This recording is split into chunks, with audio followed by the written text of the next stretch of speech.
Can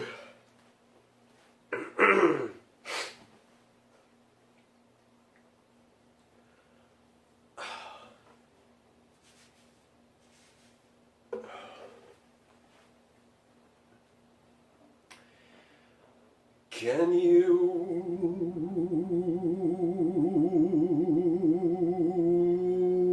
hear it with your ears? Can you see it with your eyes? Can you feel it wiggling between your quivering thighs? That thing, that thing, that thing with James. Once every millennium something will come along. When you feel it, you will know it, 'cause it's coming on strong. That thing, that thing, that thing with James. Sit back, relax, deep breaths, no stress. Let me come inside your mind. I promise you it won't take long, the change will happen soon. You will feel something so special growing deep within you. That thing, that thing, that thing with James. That thing, that thing, that thing with James. That's me.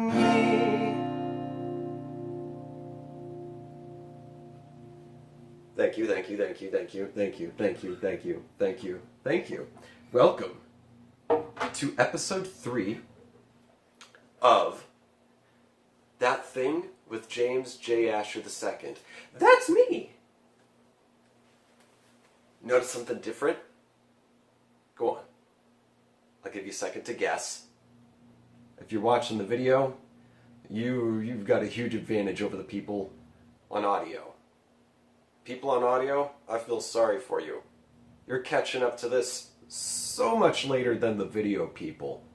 I still haven't even gone through the process of finding an audio host or even looking at anything, really, into the audio part of it. I just know how to upload videos to YouTube. It's really quite simple if you know how to do it. But audio, that's a path I haven't even explored yet. I know I have to find a host and upload it, and then I got to create an RSS feed and then get it onto platforms like iTunes or SoundCloud, and it's pretty overwhelming, especially when I'm already feeling overwhelmed in general in life. But let me get back to the question. Audio people, I'll cut you some slack. I'm wearing a hat. See? My mom got me this hat. It's called a Mowbray, is the style. I really like it. It's very jazzy. And it's made by... Oh, God, this week. Excuse me. You know, this week's just been a mess. Anyway, this hat, it's made by a company called Kangol. K-A-N-G-O-L. Kangol. And it says here on the label, born British, established in 1938. So Kangol, it's a British company. The style of the hat is Mowbray. It's black. It's jazzy. The size is a large. It's made of bamboo, and it was also made in Taiwan. Well, the people of Taiwan, I salute you. I really enjoy this hat, and I'm grateful that I got this hat from my mother a couple years ago. But I'm wearing the hat, not just because it looks cool, but because I'm having a bad hair day. And really, I've been having a bad hair week. Now, there have been a few days when my hair looked good, quite good, I must say. And then there are other days like today where it's just flat and dull. And that is kind of how the week has been, sort of flat, but not necessarily dull. It started off really good. I after uploading the second episode of this show, I saw that I got an email from what's the place called? Patreon. Because I've got a Patreon account set up for anyone who wants to donate. And there's different brackets. I've tried to make it as, inexpensive as possible. If you just want to, make a gesture of some kind. Like, I don't want to say $1 is a small gesture. That's a huge gesture. But it goes from like $1 all the way up to 15 grand is the limit that they would let you set your, monthly donation installments on. So I was like, it can't hurt to just put it there anyway. What if some very affluent individual saw this or heard this show and said, you know what? I want to invest in this kid. But I don't want to do, I don't want to do anything less than $15,000. Then they could go to my Patreon at patreon.com/James, what is it? patreon.com/thatthingwithjames. And if they went there and they saw there's a $15,000 thing, they could, totally give me $15,000. And that would help pay off my student loans, because I'm very fortunate. I didn't walk out of college, much less graduate school, with less than $15,000 in debt. I won't tell you the exact number, but I will tell you that it's substantially what I owe is substantially less than what my girlfriend Emily owes.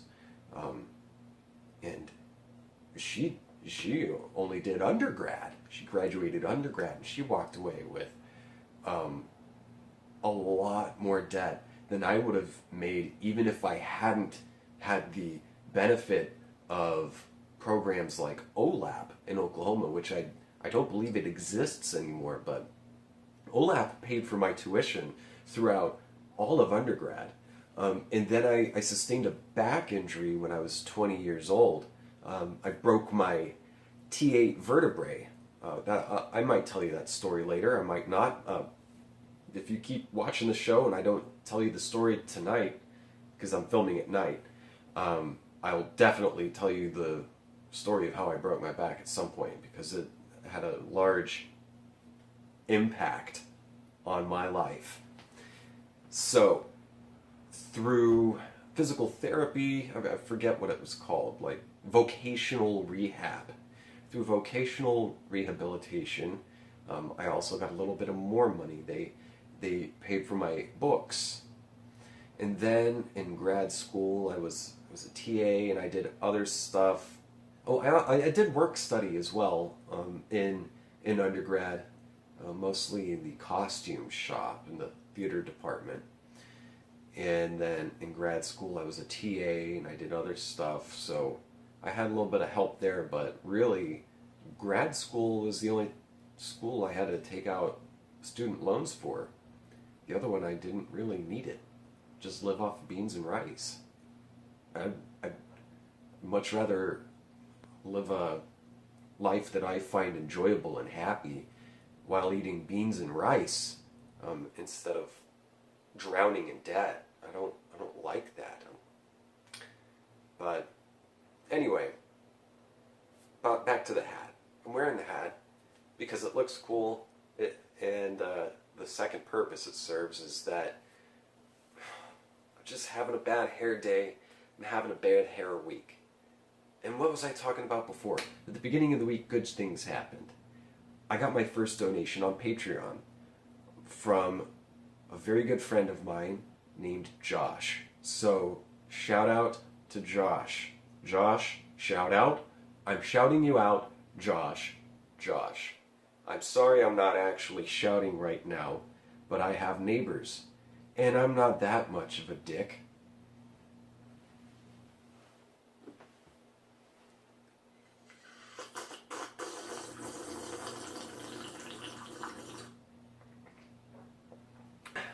So Josh, thank you so much.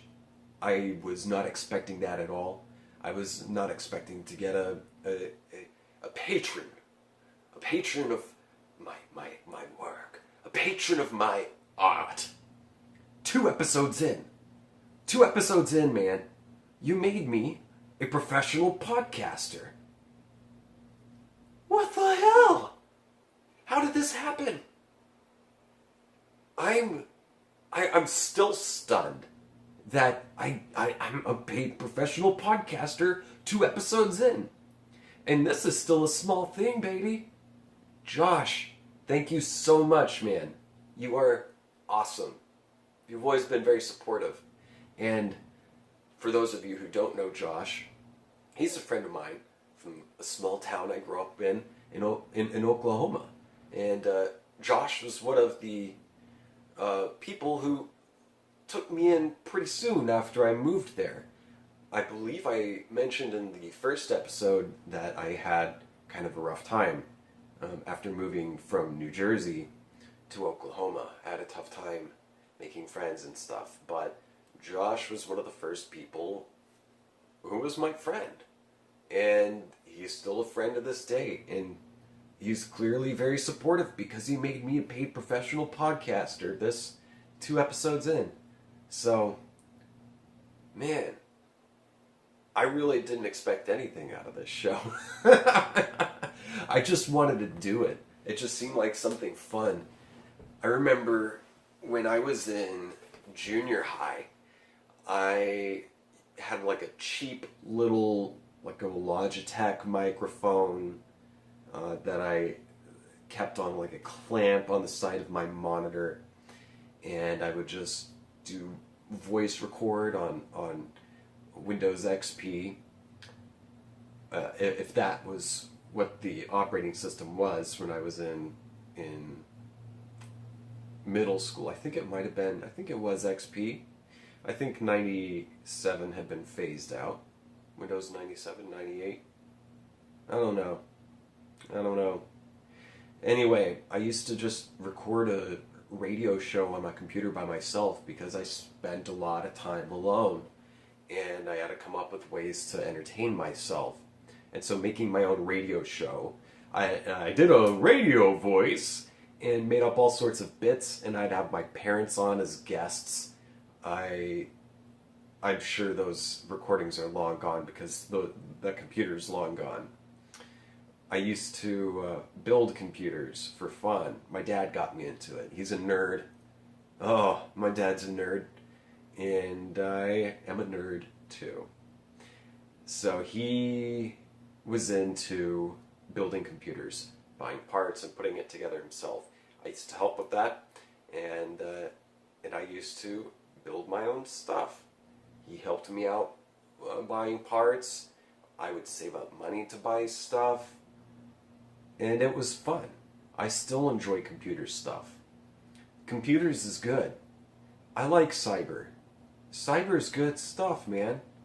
How about that? I'm a millennial who knows a lot about cyber. Wow! Okay. I'm catching myself doing something here. And it's something I need to work on. Actually, it's not something I need to work on. It's something I am actively working on. And with practice, I'm getting better at not trying. What do you mean not trying? What I mean is, it's like Taoism or Taoism. That's a weird word, but it makes sense because it's a Chinese thing. It's either spelled D-A-O or T-A-O. But even when it's spelled T-A-O, it's pronounced Tao. Taoism. Tao. What is the Tao? So, as far as I understand, the Tao is a philosophy. Much like Buddhism, it's a philosophy and a practice. And it's very old, very old. And Taoism, I believe, was invented in China by the philosopher named Lao Tzu. Laotzu, I think. Lao Tzu. Lao Tzu.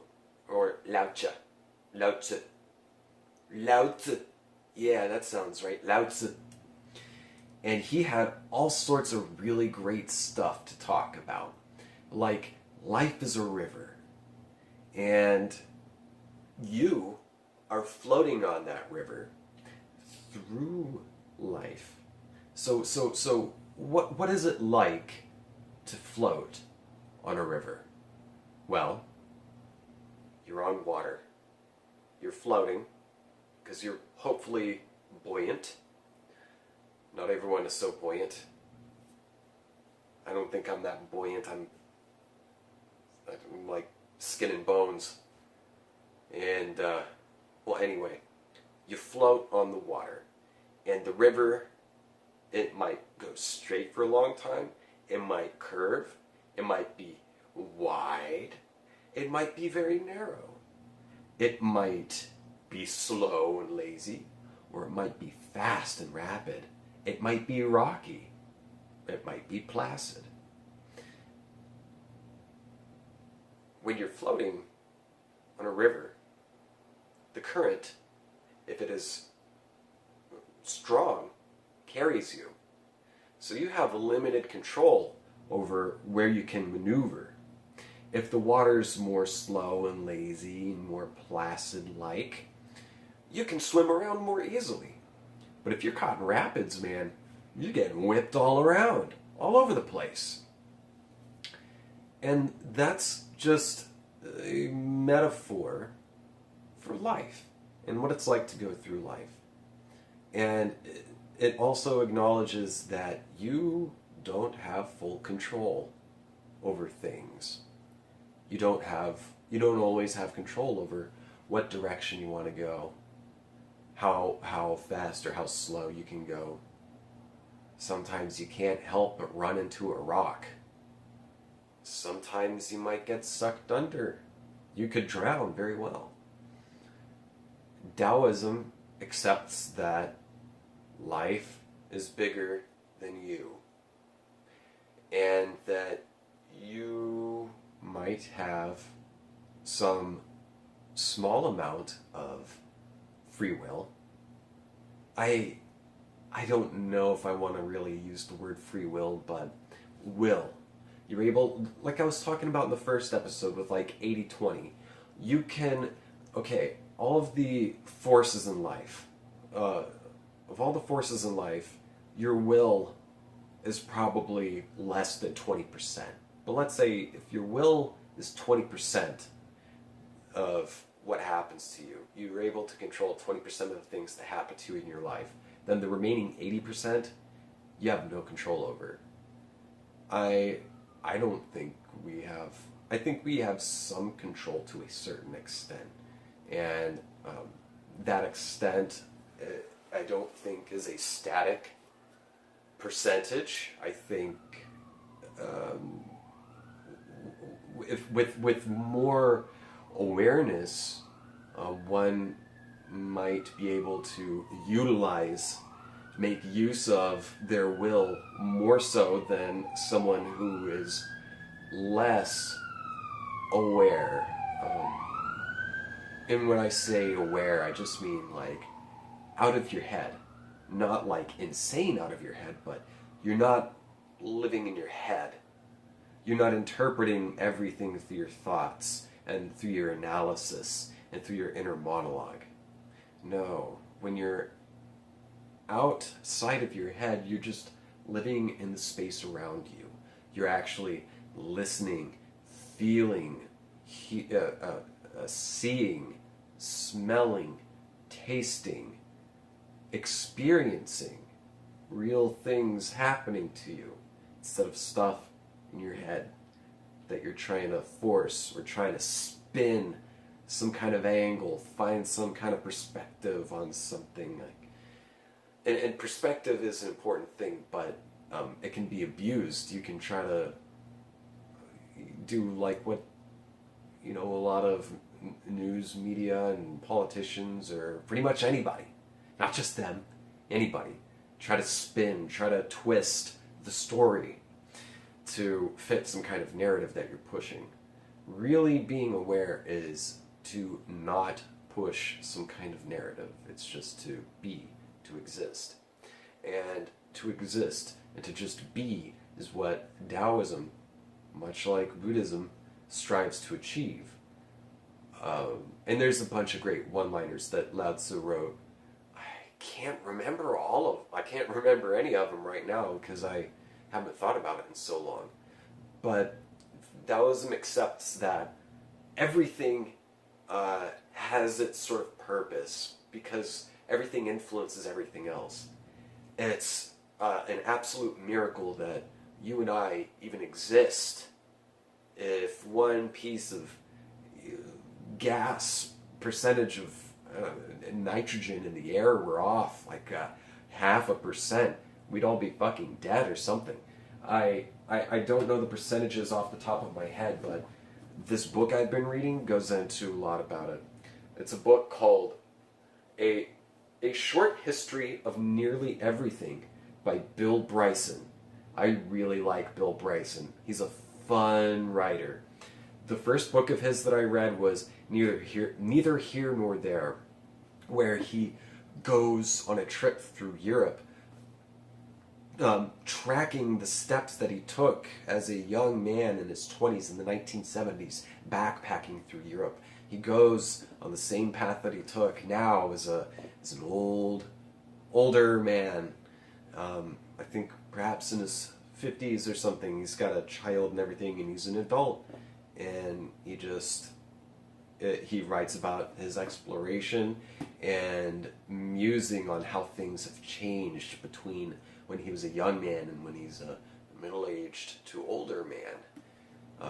And it's a really fun read. And so is this book. It's basically, he's a guy who said, look, I'm a words person. I'm a literature kind of person. Numbers are not really my strong suit. Math kind of goes in one ear and out the other because I have trouble processing it. And so he devoted quite a long time. This entire book, this copy is what? Let's see here. How many pages is this? Well, there's notes. It's about just under 500 pages. It's no thin book, but he covers like every branch of science and science history, and he presents it in a way that is palatable for someone like me and someone like him. Right there he is, someone like him, Bill Bryson, because we're more word people. We get like art kind of stuff. What's math? Who's hemoglobin, melatonin? What is all this stuff? We're all made of stardust? What? Explain that to me. That's what he does in this book. Well, anyway, there was a really great passage in there that I didn't mark because I didn't think of it because I was reading it. I read the passage like 2 weeks ago, where he was talking about how everything is just so... everything on Earth is just so perfectly perfect to foster life. If things were just a fraction of a fraction different, then none of us would have existed. There'd be no life as we know it. It'd be like gas or water or fire, whatever. Some kind of element. So the universe is all working together like an orchestra. Every instrument has its own role to play, and every instrument influences every other instrument to create a sound and a rhythm. And everything in the universe, and possibly even within multi-universes, possibly within universes influencing one another. Everything works in this beautiful harmony of existence. It works together to create a wondrous sound and rhythm. And a lot of that happens out of your control. So the sooner you can accept the fact that you can control very, very little, the sooner you will settle down, the sooner you will feel more content in life, more grounded, the sooner you will be living not in your head, but in the world around you, occupying your body and not your mind, your abstract, your thoughts. Because you are not your thoughts. Your thoughts are just some thing that who knows where they come from. We think they're in the brain. Some people think they're in the gut. Some people think it's both, or the heart. I know if a hardcore biologist or neurologist sees this, they're probably kicking and screaming, saying, "It's in the brain! It's in the brain!" I don't disagree with that. I'm acknowledging that there's like other tribes and shit throughout history that said, "What? You don't think with your brain, you think with your stomach." I'm agnostic about it all. Science, I'm not entirely agnostic about. If it's provable, it's provable. The scientific method exists for a reason. But also there are things that, well, we just haven't even thought of yet, or haven't quite discovered just yet. So I don't write out things that, haven't been unproven. So, anyway, Taoism is about, the word Tao is called the path, I think. It's a path. It's a way of pursuing. It's a way of living your life in such a way, in such a way that you are flowing. Tai Chi is based on Taoism. It's very flow. It's go with the flow. Some kind of influence will be happening to you. Instead of trying to brace and resist it and power through it and getting injured, go with it. Tai Chi or Judo, where you use another person's weight, their own gravity, their own force against them. It's a defensive martial art. Whoa, someone's punching at me. Deflect. Someone's kicking. Deflect. You might even stick your foot out and trip them. You just had your foot there. You're not attacking them. You just had your foot there, and then they tripped out of their own aggression. But you stayed calm. You kept breathing. You paid attention. And you went the direction that the force was going. And you work with it. Taoism is seeking to recognize, to be aware of forces in your life, be they people wanting things from you, or some physical object flying at you, or anything, any kind of influence in your life, be it physical or otherwise. Learning to go with that force and make something of it without bracing and without damaging or intentionally causing damage or getting damaged yourself. It's seeking to go with the flow and pursue a path of hopefully no resistance, hopefully in a direction toward a place you want to arrive at. So there's a saying called Wu-wei or Wei-wu-wei. I think that's Chinese as well. I'm sorry, I don't know if it's Cantonese or Mandarin or what, but it's from the China area. China, where they do cyber that place? Well, Wu-wei is roughly translated, it means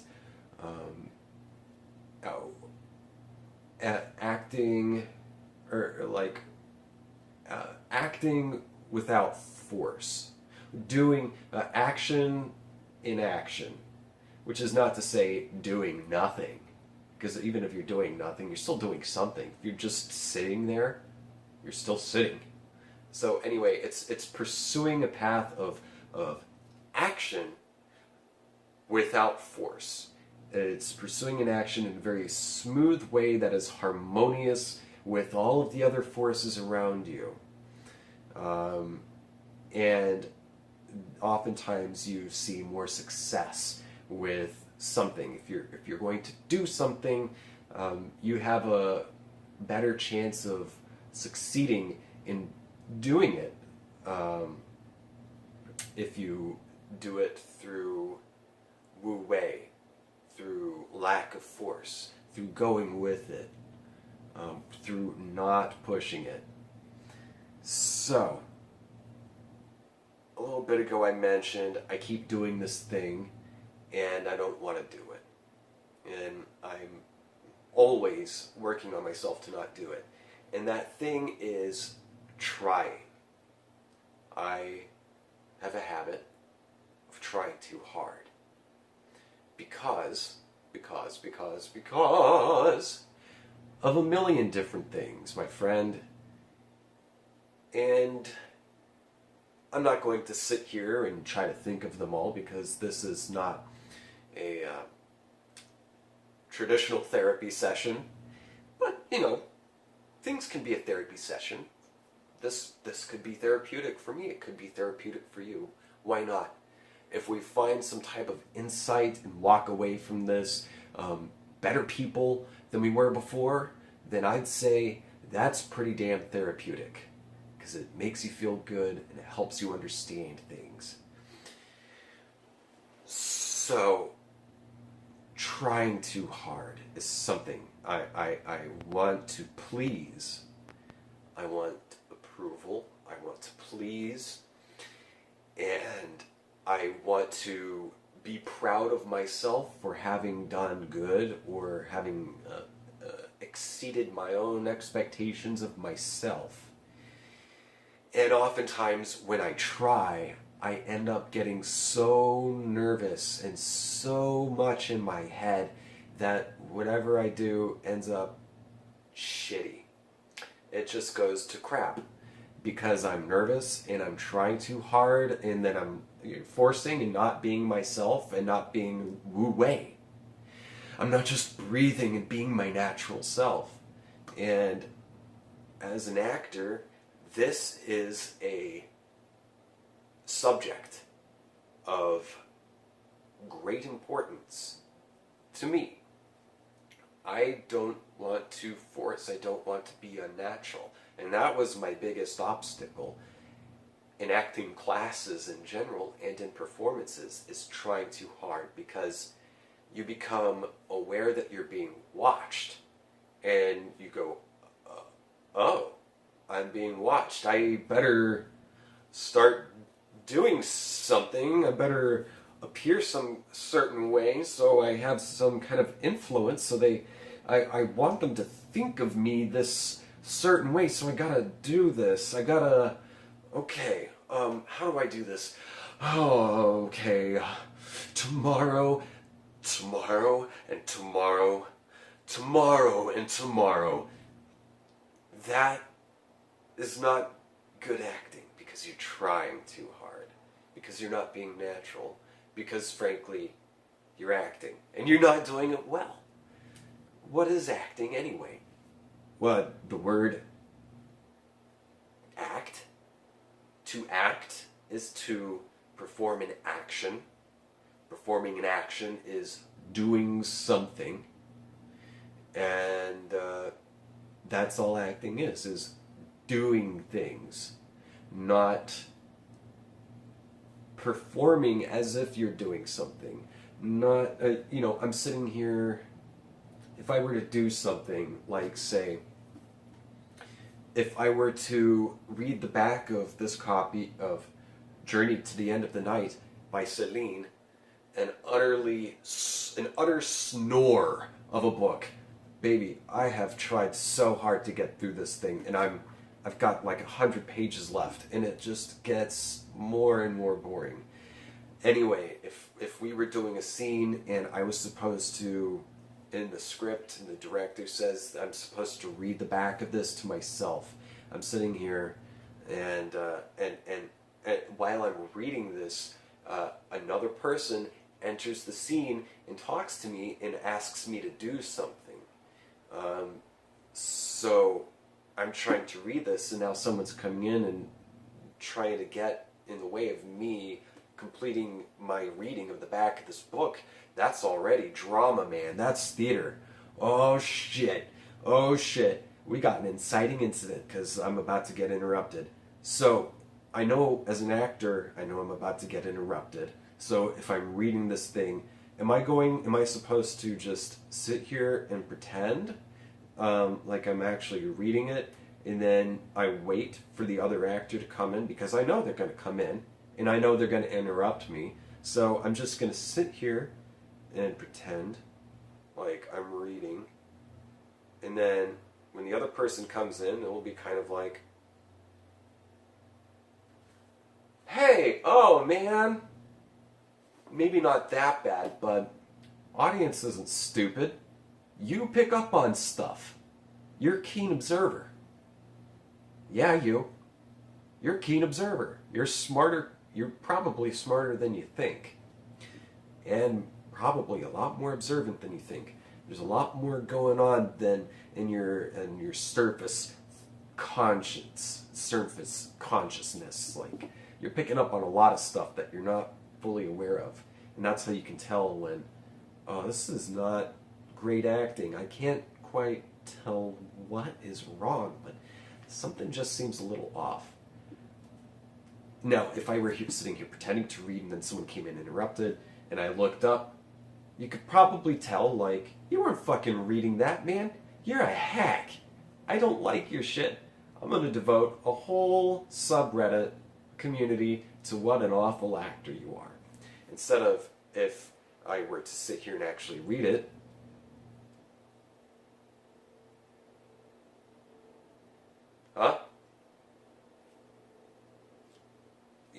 I'm trying to read, and then someone wants something from me. So what am I getting at? This is a weird exercise. It's a weird exercise, man. To act is to perform an action, is to do something, and if you're doing something, just fucking do it. Another trap is to affect. This was the thing that got me so much as a young actor, and I still have to look out to not get sucked into it.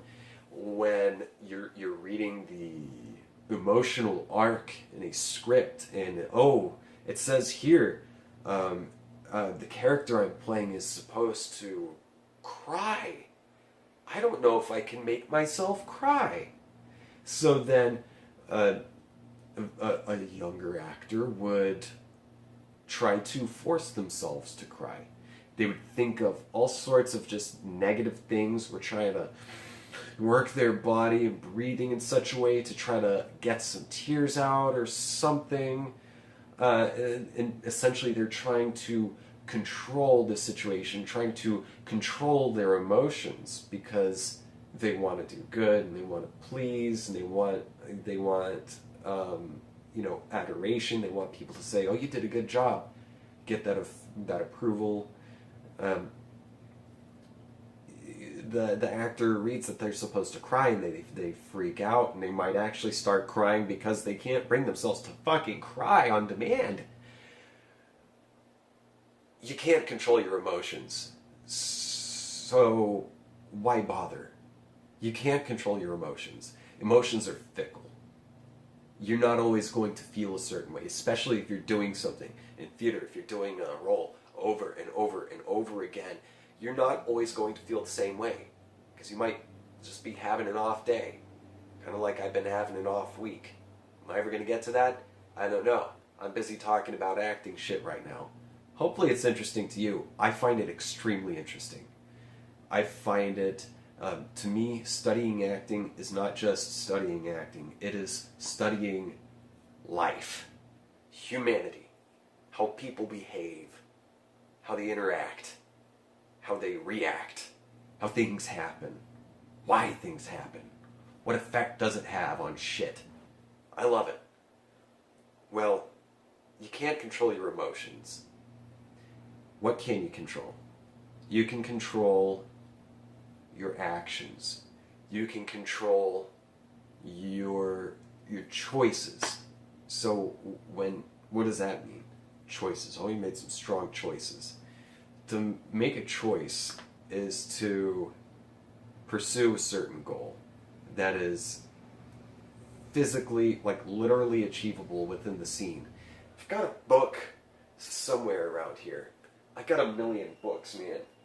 This book is called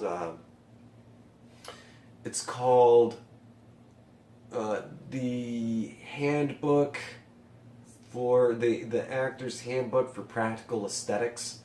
It's basically the book, the seminal book for a acting approach called practical aesthetics, which was made by William H. Macy, the actor, and good lord, I always forget this guy's name, and I don't know why.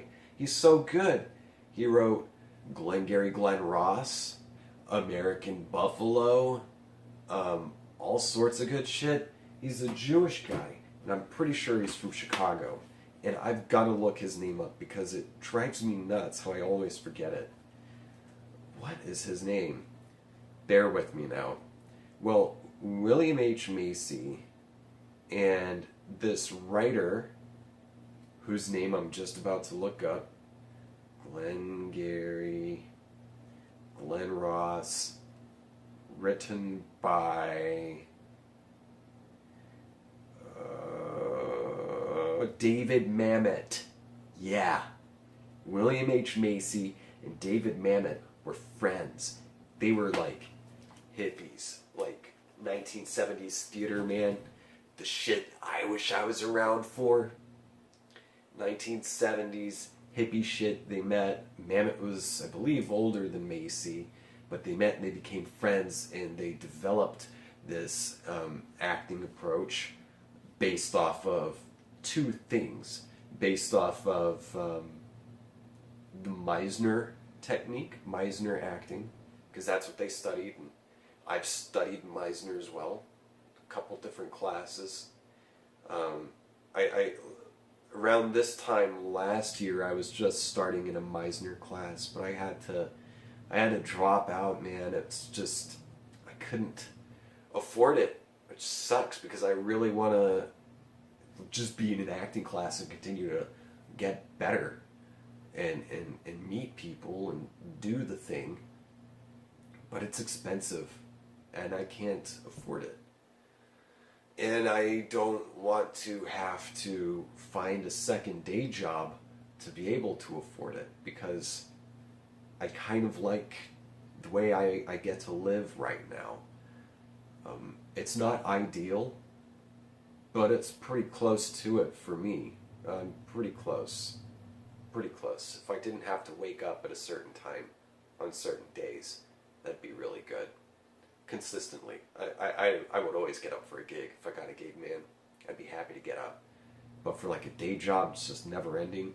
It wears me out. Makes me really, really grumpy. So anyway, practical aesthetics, David Mamet, William H. Macy, based it off of Meisner technique.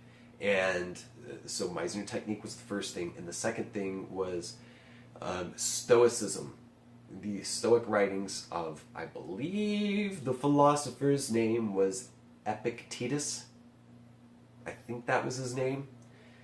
And his whole thing behind Stoicism was all about, you can't control everything, but you can control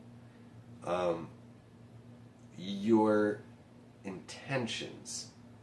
You can control your intentions. And when I say an actor And when I talk about acting and making choices, making bold or good or strong choices in acting, that means setting an intention and setting a goal that is achievable within the scene to get this person to open the door. I might not physically, tell them open the door or something. You're still working within the constraints of the dialogue and the text, but you're trying to achieve something. You're not trying to get someone to believe in God or not believe in God. You can't really get a person to do that, but you could manage to get someone to open a door for you. You could manage to get someone to give you praise, that kind of thing. In this book, the Actor's Handbook to Practical Aesthetics, if that is indeed what the book is called, I've got it somewhere around here, that's what it pursues. So, interesting. I mentioned Taoism. There's a lot of similarities between Taoism and Stoicism, and a lot of it has to do with just accepting that you're very small, you have a very small influence on things, and so you shouldn't get all worked up about shit that you cannot control. Most of your suffering in life is your attachment to your desire to some kind of outcome. It is control. Your desire for control of things, and your attempt to control things, and your constant failure to control everything is what causes you suffering. And if you want to experience less suffering, you're going to want to stop trying to control everything and just kind of go with it and be aware of what is happening in the present moment, in the here and now. Om. And so that's what William H. Macy and David Mamet based practical aesthetics off of. They utilized the Meisner technique of repetition, which is an ingenious exercise to get you out of your head. It almost just kind of gets you in a trance, so you're just so absorbed so interested. What I think the line is you are only as interesting as you are interested. So that means if you're all up in your head, you're not. If an actor's all up in their head and you can tell they're just acting, you're gonna be turned off by it. You're like, this sucks. I don't like this. Whereas if the person is actually interested in what's going on, if they're actually absorbed in these in these things going on in the stage or on the camera or wherever, that's what makes an interesting performance. If a person is actually doing the things. It's weird to talk about, and it's certainly weird to talk about in just this one sitting. It's a long conversation to understand acting techniques, but the thing about acting techniques that I really like, and like I said, studying acting, it's not just for acting, it's for life in general. And I feel like a lot of the things that you learn in a good acting class are things that go beyond just acting. They're things that influence your personal life. You don't want to just wait until a performance to not live in your head. You don't want to wait until you have an audience to just be absorbed in a moment. You want to strive to always be interested in the things around you, the life around you, and the circumstances that surround you. You want to be interested and invested in living in them. You're not thinking so much. You're not so wrapped up in your head. Because when you're wrapped up in your head, you're thinking. You're thinking you're not good enough, or you're thinking shit, this is never going to work out. I'm going to be stuck forever. That's no good. And that doesn't do anything but make you just feel worse until you spiral downward. It's not going to do you any good, so don't do it. Or try not to do it. Oh, well, it's easy for you to say, I've got this or that condition, or, yes, some people have certain conditions. I have certain conditions as well. But there are exercises you can pursue to exercise your here and nowness muscle, your present muscle. Meditating. That's the biggest one, man. Meditating. Just sitting. And you're going to want to do something. You're going to want to shuffle around. You're going to think thoughts or whatever. And yeah, it's okay if you think thoughts. Your heart is meant to pump blood. Your brain is meant to pump thoughts. Or pick up thoughts as they come from the ether and get processed and go blast out somewhere else. That's what your brain is supposed to do. The key is to not get hooked on to those thoughts. Because you're sitting, and you got to start thinking, oh no, I'm thinking. I better not think. Okay, don't think. Okay, don't. I'm thinking. God, I'm uncomfortable. God, I'm thinking. Instead of getting wrapped up in that because you're latching onto these thoughts, just if you start thinking and stuff, which is what's going to happen, you're going to think just so. Thought. Just observe it and let it go. Like a cloud, like your mind is a window, and your thought is a cloud passing by that window. And then it eventually goes away. You are not your thoughts. You are what you be. You be what you be. Okay? Now, I want to get better at being. Not only for acting, but for my personal life. Because I feel like when I am just being, I feel much more at peace. There's less pain in my back, less pain in my body, less pain in my brain, my heart, my stomach, less tense. If I can just be and not be so wrapped up in my head and my thoughts and in my desire for control, my desire for certain outcomes, my desire. Life is better. And I'm a lot nicer to people if I'm just being. Because I'll be a lot less grouchy and I'll be having a lot more fun. And so I'm always practicing at getting better at that, at just being. And this week, this bad hair week, has really tried me, man. The past month, the past year, this past month has been particularly testy. I've been dealing with a lot of stuff with my day job, getting jerked around by people, trying to get stuff settled, get some bureaucratic. This has been an utterly bureaucratic week for me, just dealing with paperwork, having to go to these offices and fill out forms and pay money for things and do all this shit that I feel like it's getting in the way of me being. It's getting in the way of my being.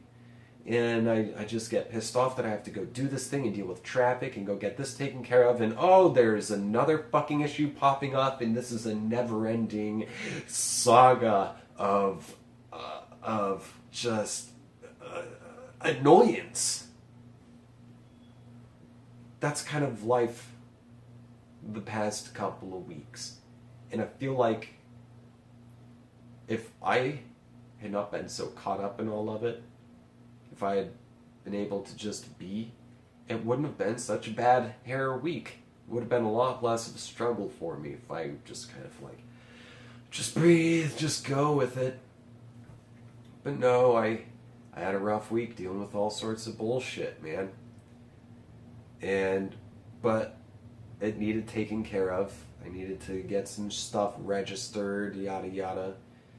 And it's done now, and I feel better, and I feel a lot more at ease. And I like being free to just do what I like to do, like this, or writing shit. And I get really upset if I don't get to fucking do the shit that I love to do. I get very upset. And so that's why I'm always pursuing a life that would allow me to just be able to live be able to pay my bills and live the quality of life that I enjoy, be able to afford those things through doing the things that I love. And the things that I love is just art stuff. And it ain't fucking easy, man. Water time. It's not easy. You really have to give up a lot of stuff if you're really going to pursue an artistic life. You're going to have to make some big sacrifices. You're not going to get to live so comfortably. You're not going to get to deal with the most respectable of people. But you might have a really interesting life. And you might be doing something that makes you feel good, feel fulfilled, because you created something. That's the life I want. That's the life I pursue. Doing that, full-time working artist. That's what I want to be. Now I guess I'm part-time. No, I'm full-time. I want to get paid full-time for it, is what I want. I want to get paid full-time for art shit. So hopefully that can work out someday, but for right now I need a day job. And I have to pay bills.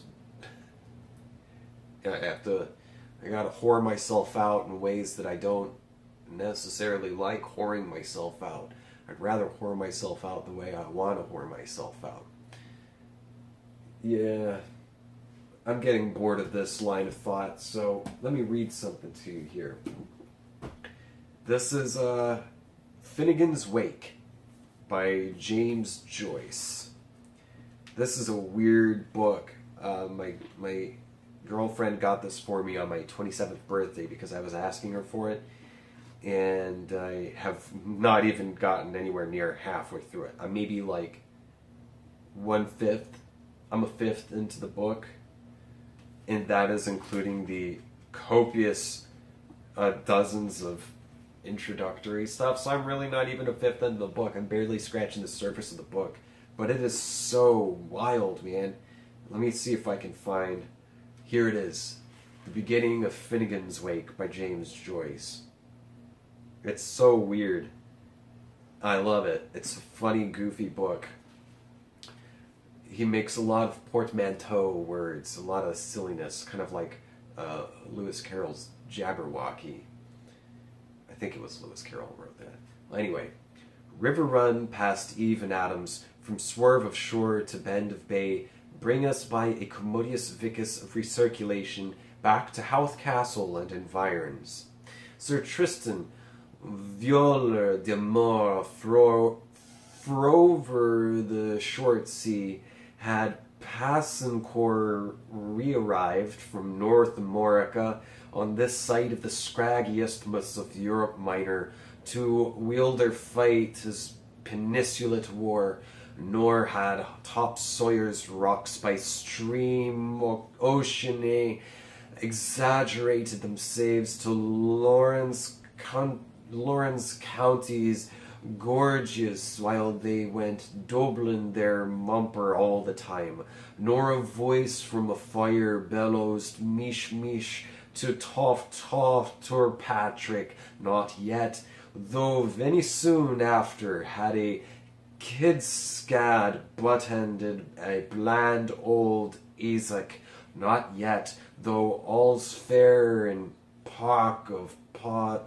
all's fair in vanity, where Soisi Sethser's wrath with Ton Nathan and Nathan Joe wrought a peck of posmalt, had gem or shen brewed by arclight, and rory end to the regan brow, was to be seen ringsome on the aqua face, the fall.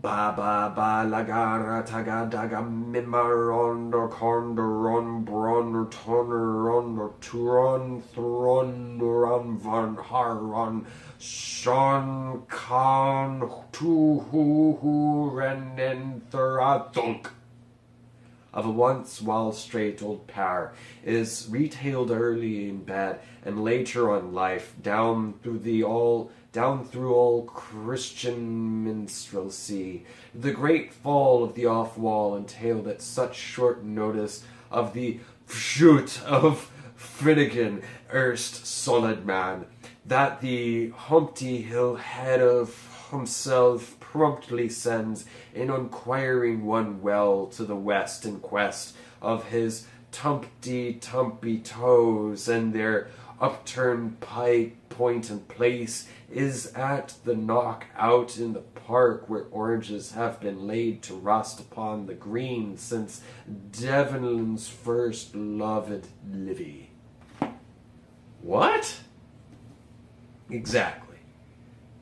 You read into it. You got to read it really slow, and then you kind of feel like you start to get the hang of what it's saying, but then it'll throw something else that'll completely throw you off, and you're trying to think, okay, what's going on here? I think I'm grasping the context now. I'm grasping the story. Wait, I'm not getting any of this. It's not making any sense. I like that book because it kind of throws you off. If I'm feeling really in my head, all I need to do is like read a page of that, and I'm totally, if I'm worried about something, reading that shit will just kind of like take me off track and set me down somewhere else, but it's not so worried about my own shit. Yeah, so this week, been dealing with a lot of crap, man. Oh, I just remembered I was going to talk about something. So, in episode 2, Bennett and I were talking about knife fighting, and if we both agreed to stab each other with a knife, like I have a knife, he has a knife, and then we run into each other's knives, if we had like a note written down, notarized or anything, just a note, a contract. If we drew a contract and signed it, and if cops came because the neighbor called and saw us running into each other's knives and then falling down and bleeding out, if the cops came, could we be in trouble because we had a written agreement that we wanted to do this? Is that possible? Now, I recently, yesterday, my girlfriend told me she looked up the question and found an answer. So in Texas, where I live, it is somewhat possible. You can't stab each other, but dueling is allowed in Texas as long as a contract is written. And as far as I know, it does not need to be notarized. But as far as there's both parties have signed a contract, they are legally allowed to duel. And the catch is, the only weapon you can use is fists. You can only duel with fists. But, yeah, in Texas, if you have a contract, it's legally possible to duel. So that's cool. So if you want to duel like a real cool dude, you can duel if you want to. Now, I want to go back to this book, Journey to the End of the Night by Celine. It's a boring book. An ex-girlfriend of mine gave me this book. She gave me this copy. And, well, one time I was in a car wreck, and in this car wreck I broke my wrist, so I had to go to an emergency room. And I had this book in my bag because I was in Tulsa visiting my girlfriend at the time.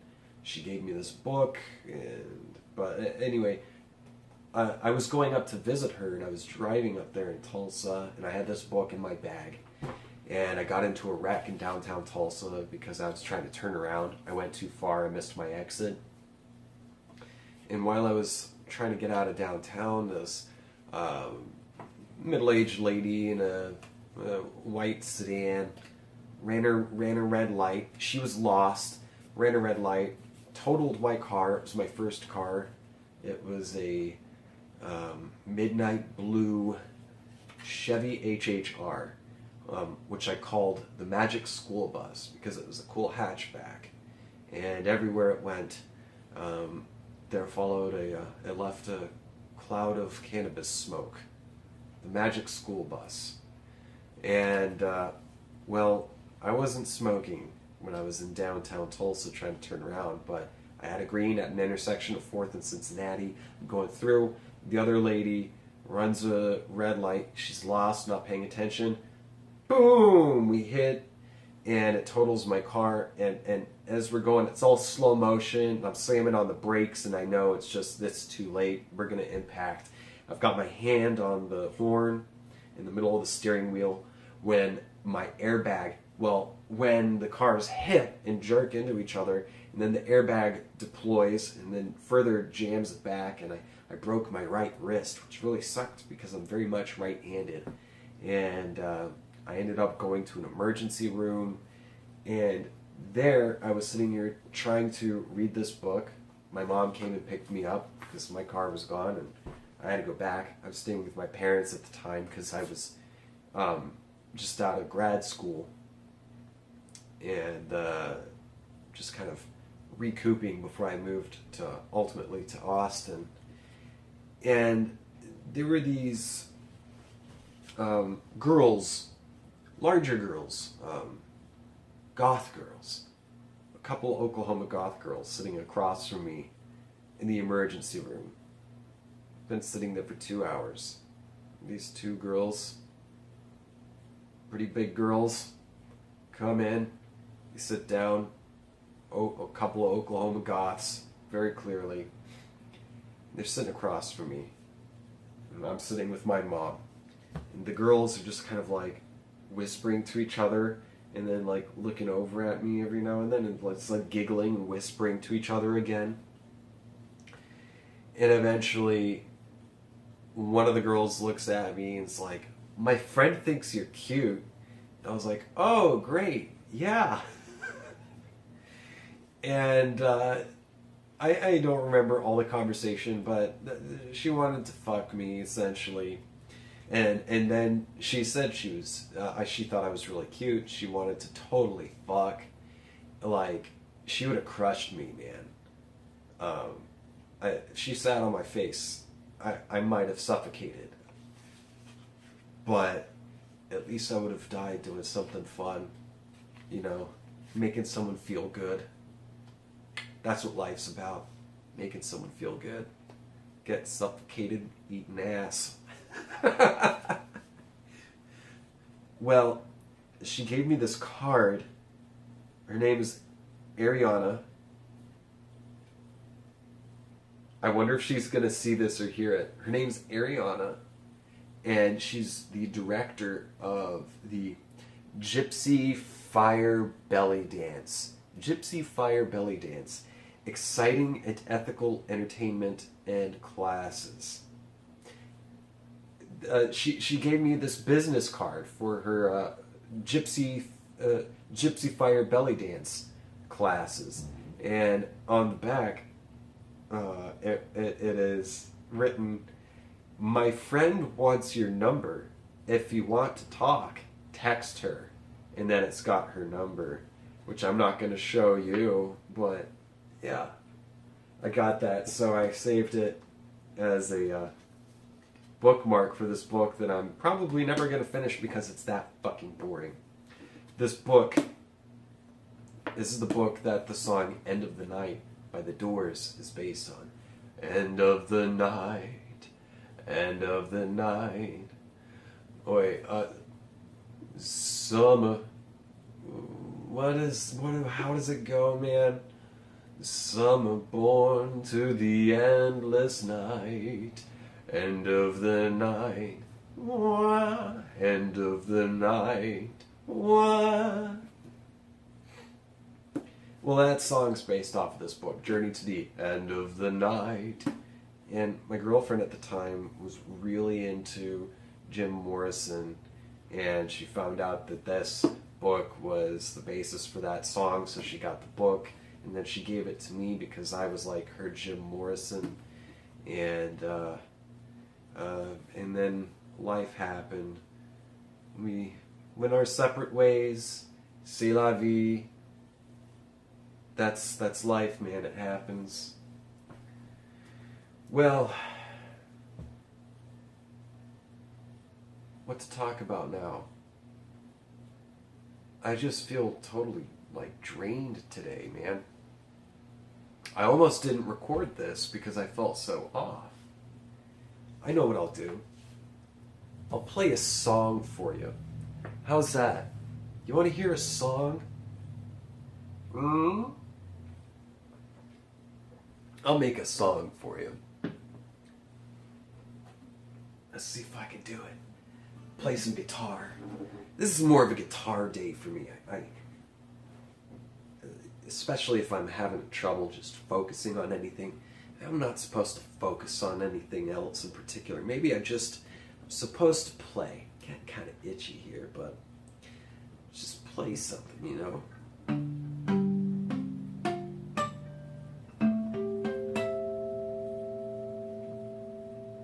Let's see.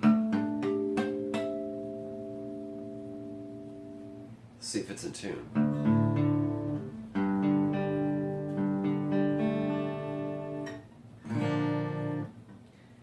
This guitar is precarious.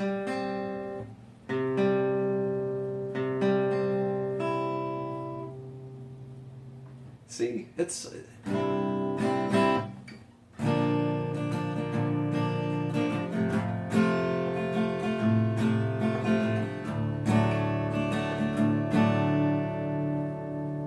man, doesn't that sound out of tune to you? James, shouldn't you have tuned that fucking guitar before you started the show? I've been trying to tune this thing all night, and it's just not keeping it. I don't know if it's because of this humidity or the wacky weather changes we've been having, but this guitar is not being good about tuning. This Yamaha, I got this thing when I was 17. First guitar, still use it. Thanks, Mom and Dad.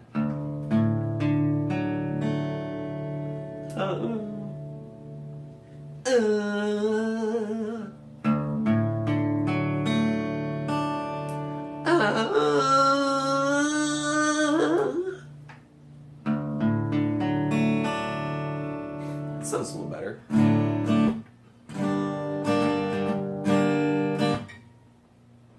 Now, what to play? What to play?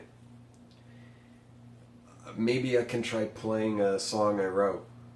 Yeah? And then I'll tell you about it. I'll tell you about it. Alright? So here's the song.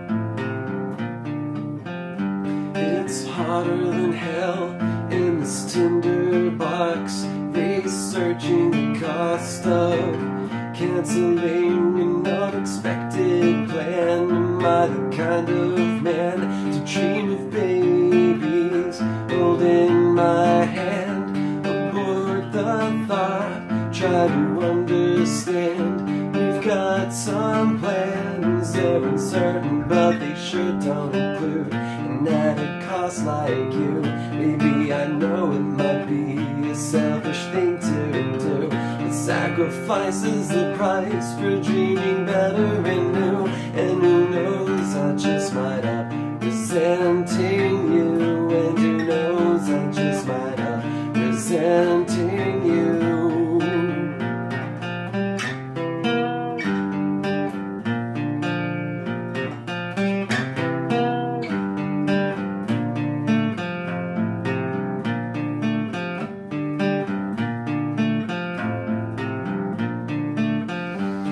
Expecting the worst. Is this a birth or a curse? If I could just reverse everything, well, I don't know. I might be jumping the gun. The blood is yet to come. We're hanging in a half moon, waiting for the new. We're hanging in a half moon, waiting for the new. We're hanging in a half moon, waiting for the new.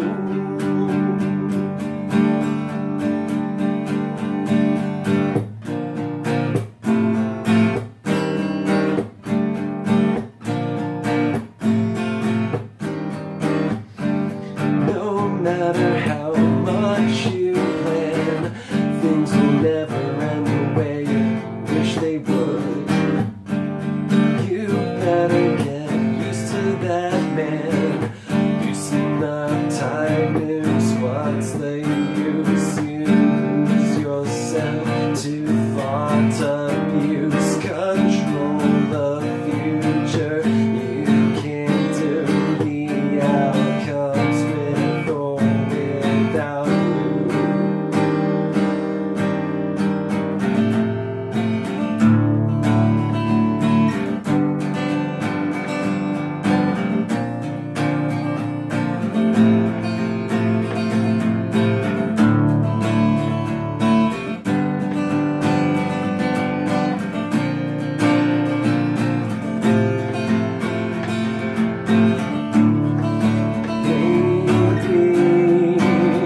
I'm jumping the gun.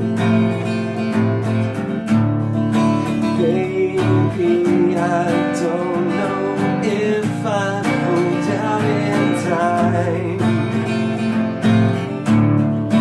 Maybe I'm jumping the gun. Baby, I don't know if I pulled out in time.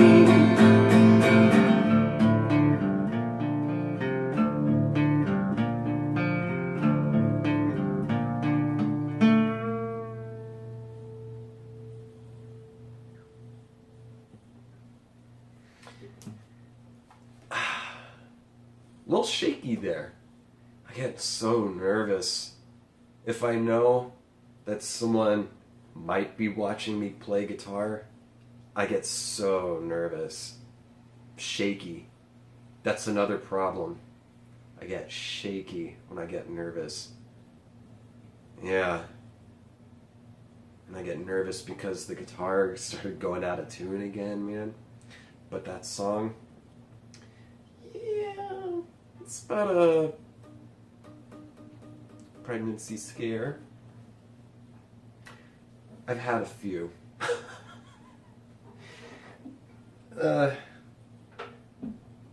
Pregnancy scares, man.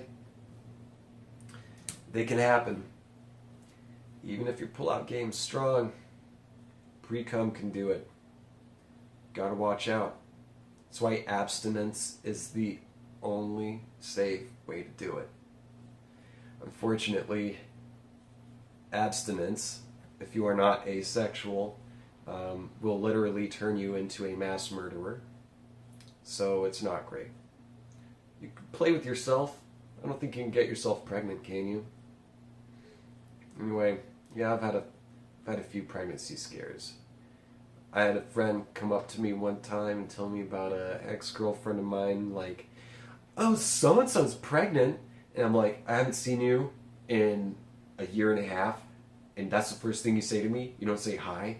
You don't even say kiss my ass? You say, my ex is pregnant, and it's been exactly 9 months since we split?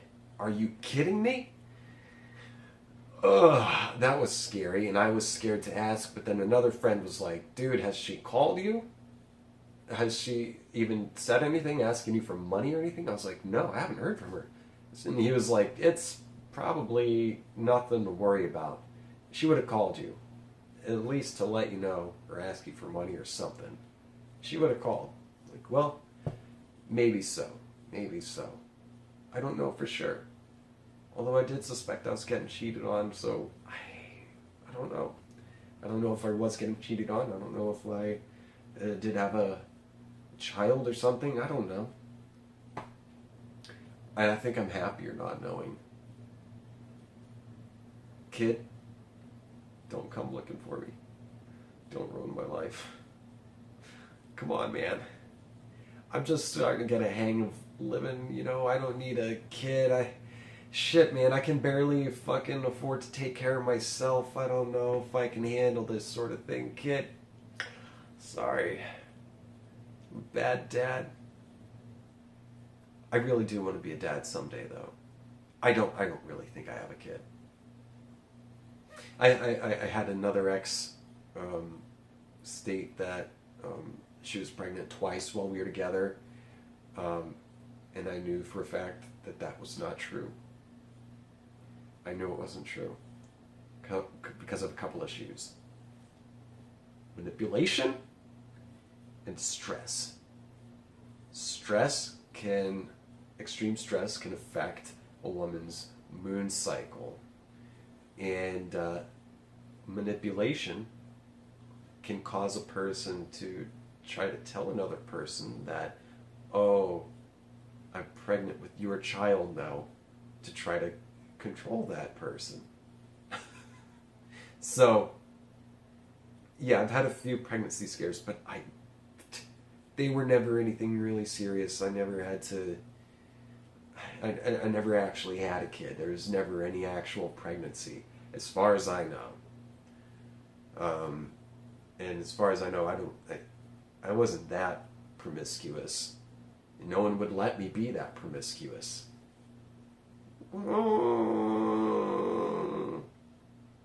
Sorry.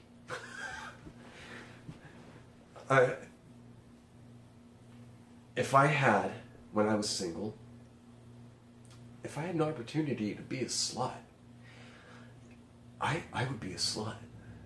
Yeah, I'd do it. Oh, I'd do it all night and day. Even Sundays. Do it at Mass. Back at the church. Boom, boom.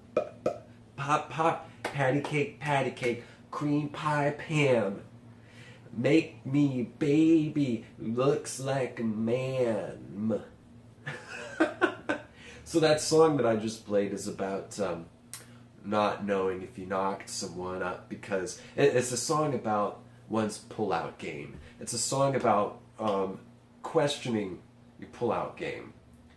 People who are able to ejaculate semen, you gotta work on that pull-out game. Make that pull-out game strong. If you even start leaking, you got some troubles, friend.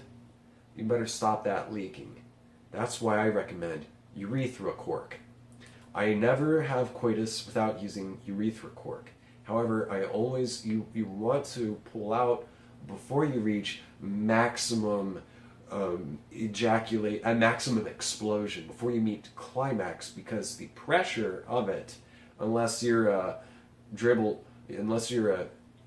drew, the pressure behind your blast may shoot the cork off, and like a pop gun, the cork will just fly out, and you don't want that happening inside of your coitus partner, because it could pierce their flesh or get lodged in somewhere, and that's no bueno. You don't want no urethra cork floating around, free radical in your body. You don't want that floating around anywhere, I tell you. Sex. Isn't it great? My parents, they had sex. It took me a long time to come to terms with that. I mean, Who wants to think of their parents doing sex? I'm sure there's a lot of people out there who like get off on the idea of their parents doing sex. Like, fuck yeah, that's how I. That's why I exist. My parents done fucked each other. Yeah. So everyone alive, know that your parents did sex at least once. They did a sex at least once, and that's why you're here. We're all the product of seeds and eggs. Seeds and eggs, man. Doing it. Doing the flow, doing dirty, doing the clap, clap, pop, pop, doing sex stuff, sliding in, sliding out, sliding into those DMs. Hey baby, what you doing tonight? Oh, nothing. I'm just sitting here at home, bored. LOL. What are you doing? I don't know. I'm trying to get up in that butt. Oh, really? Well, I just happen to have waxed and cleaned this butt. If you want to get up in, you can get up in this butt. Hell yeah, let me slide into this butt through them DMs. And so you use DMs as a lube, man. You got your way into that butt, and you get it in, and you smack it, wop, wop, wop, wop. Next thing you know, you're a baby. You got a baby, and you're born. And that's kind of what the theme song to this show is about. Can you hear it with your ears? Can you see it with your eyes? Can you feel it wiggling between your quivering thighs? That thing with James. Once every millennium, something will come along. When you feel it, you will know it, because it's coming on strong. That thing with James. Sit back, relax, deep breaths, no stress. Let me come inside your mind. I promise you it won't take long. The change will happen soon. You will feel something so special growing deep within you. That thing with James. That thing with James. That's me. And that's the gift I have to impart on you. This show, this whole thing, it's entering your mind, man. We're exchanging energies, even though we're experiencing this at two different times. I'm recording this in the future. I'm recording this in the past to where you are now. So if you're watching or listening to this, you're in the future. So this is a message to future you. Yeah, in future circumstances. How about that? Whoa, how did we get here? How do we do that kind of stuff? Isn't life awesome? Science, technology, you're in the fucking future, I'm in the past, talking to you. How about them apples? The song is about fucking with energies, man. And you get the energies together. And I'm sorry, I thought I was hearing like a neighbor out there or something. I wouldn't be surprised if my neighbor was like sitting outside the window like, what the fuck is this freak talking about? I knew he was a weirdo. He looks like a serial killer. I bet he has a lot of knives. Our energies are commingling, making love, man. And together, we share this experience. And it gives birth to a new thing, a new experience. You know? That's what it's about, man. Fucking energies. Fucking magnets. How did those work? Let me consult my notebook. I feel like I had some notes that I wanted to talk about. Let's see here. Dueling in Texas. Talked about that. Shout out to Josh. Thank you, brother. You rock. Okay. Trying to resist, just trying to be. We talked about that. Life as an artist. Oh, yeah. How to deal with rejection and how to approach auditioning. This is something that I've learned through experience, and I'm gonna tell you about. I'm gonna tell you about rejection. You're gonna get rejected so much more than you're gonna get accepted. And I feel like it's harder for really beautiful, conventionally beautiful people with a lot of connections and money. It's a lot harder for people who aren't used to being rejected. Once they get rejected, oh, it sucks. Oh, you're the worst. You're the worst in the world. No one's been as bad as you in the history of ever. Oh, who are you even kidding? Why are you fucking bothering this, you loser? Yeah, you're ugly. You're not talented. And you're not interesting. So what the fuck are you even bothering with this shit for, man? Go away. Maybe do something else.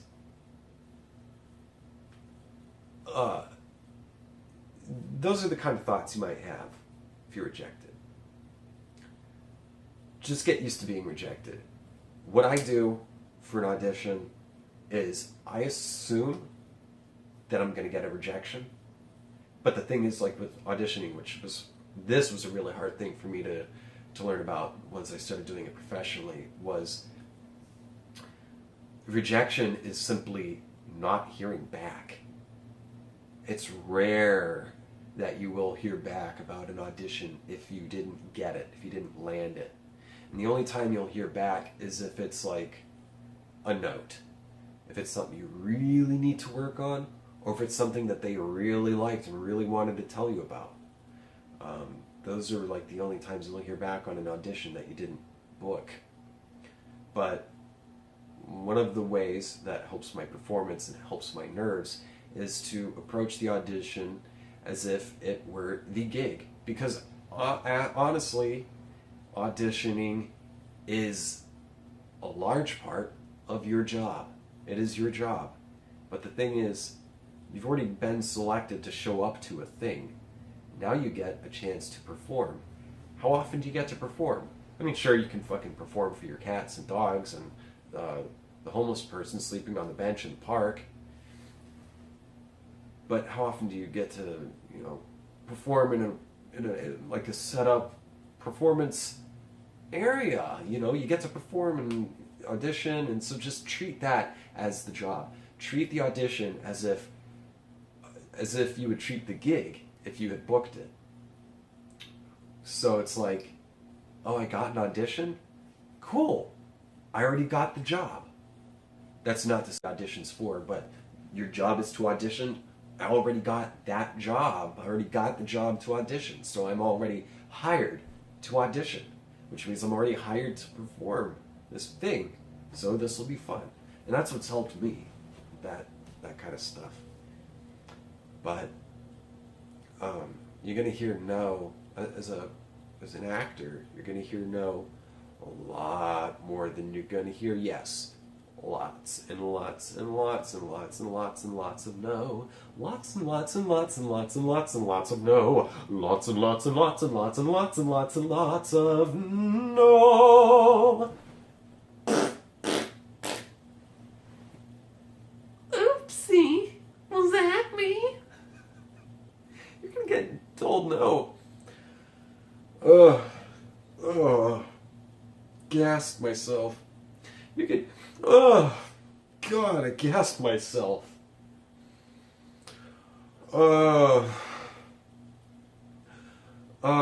need to drink some water. Good Lord. The water tastes like it. Oh, God. I gassed myself so bad, man. You're going to get rejected a lot more than you're going to get accepted. And that's okay. It happens to everybody. And you're better off just accepting that you're going to get rejected for some reasons that don't seem very fair to you quite often. You may be the fucking best performance of the day. You may be the perfect person for the thing, but you might just not have the right look. You might just have not quite enough hair at your crown. You might just not know the right person. There's a million different, extremely superficial, but, superficial reasons can be valid, but that's not to say that there are not invalid, superficial reasons that will get you rejected.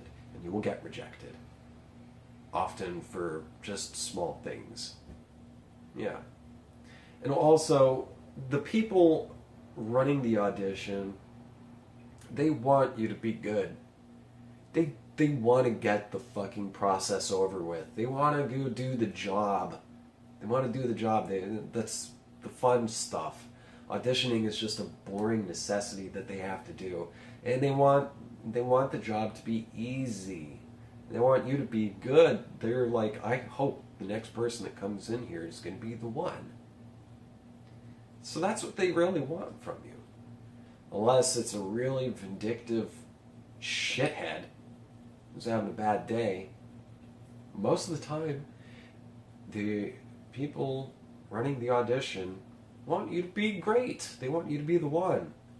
They're hoping you'll be the one so that you make their job easier. And so you should acknowledge that as an actor waiting to go into the audition room, but you should also not let it get to your head, because you can either just go so fucking lazy, you just don't do anything really, you just go in there flat and cocky, or you could try too hard. You could psych yourself out and say, they want me to be the best one, I've got to be the best one. I've got to fucking knock this out of the park. I've got to do it. It says I have to cry here. I've got to cry. I got to do it. And so you go in there and you try to force the scene. You try to force emotions. And you act and you're all in your head. Trying to be some way. Trying. You're trying. And that's when you give a less than stellar performance. Is when you're trying. There is no try, only do, said Yoda. Something like that. He said something like that. There is no try, only do. That's Wowee. That's Meisner. That's practical aesthetics. It's Stoicism. Just do. Just be. Get out of your fucking head. By whatever means. No, not by whatever means. Don't start shooting heroin and shit. That's bad. Practice presence. Practice meditation. Practice just being. Practice just sitting. Practice listening. If you're going to do something, literally, actually do it. Literally, actually do whatever you're going to do. I wonder what time we're at now. What time is it? How long has it been? 10:31 p.m. right now, February 9th, Saturday. Probably going to upload this Sunday evening. So, thanks for coming back. Or if this is your first episode, welcome. Feel free to go check out my other 2 episodes. I'm having a lot of fun doing this, and I hope you enjoy it. I hope you're entertained. I want this to be entertaining and enjoyable for you. Now, as I mentioned before, I have a Patreon account. If you feel the need to support me in some way, you want to support this show, you want to support my art, I'm definitely looking for new equipment. I've got a microphone but it's a great microphone, but it doesn't quite fit what I need for this show. If I'm trying to save up for a good microphone or a legit camera. I filmed this on my phone. or just other gear. You can donate. If you want to donate, you can donate. It's a monthly thing, so please be aware of that. At my Patreon, which is patreon.com/thatthingwithjames. I didn't write it down. Maybe I should write it down. Patreon.com/that thing with James. So if you're listening, this isn't going to do much, but for the viewers, patreon.com, that thing with James. And if you want to check out my website, or actually, my website is here, jamesjasher.com. Or you can find me on social media. I'm mostly active on Twitter, mostly active on Instagram, really. You can find me at James J. Asher. So my whole brand shit's all James J. Asher, except for the show. And then if you have any questions or comments, or you just want to say hi, feel free to shoot me a message at thatthingwithjames@gmail.com. You can send me an email, thatthingwithjames@gmail.com. And I'd love to hear from you. Yeah. And for like the Patreon thing, if you donate, I can give you a shout out for now. As I progress, as I'm getting all this other bullshit finished with the first of the year, just trying to get taxes done and deal with some car stuff, and I've got all these different things that are just fucking annoying adult shit that I'm having to deal with right now. And I'm also trying to finish my book. I meant to tell you about the book, but maybe I'll tell you about it in the next episode. But I'm still working on finishing my book, and that takes up a lot of focus and energy for me. But as soon as I get a lot of this stuff finished, and the book is almost finished for sure, that's the big project. Should be finished by the end of March at the latest. I'll have more time to devote to this show. And I might even start going to stand-ups, trying open mic, writing for that shit. As soon as I do that, I'll get more stuff. I'll start working on more content for incentives for the various like tiers on my Patreon account. I'm not sure exactly what kind of extra content, but I'll create extra content for people who want to subscribe and be donators. But that's in the future. So for right now, it's just all loosey-goosey, baby. And, yeah. Anyway, thanks for watching again. I love you. You're a good person. You're smarter than you think. Everything is going to be okay. It's okay. You don't have to do anything. You don't have to try to be anything. Just be you. I like you as you are. Don't try. Don't try too hard. Just don't try. Just be. You're here. You don't need to go anywhere else. You obviously have the time to watch this show. Just relax. No business. No chaos. Nothing's on fire. Hopefully. Just chilling. Just relaxing. Just waiting for the next episode of That Thing with James J. Asher II. Bye. Love you.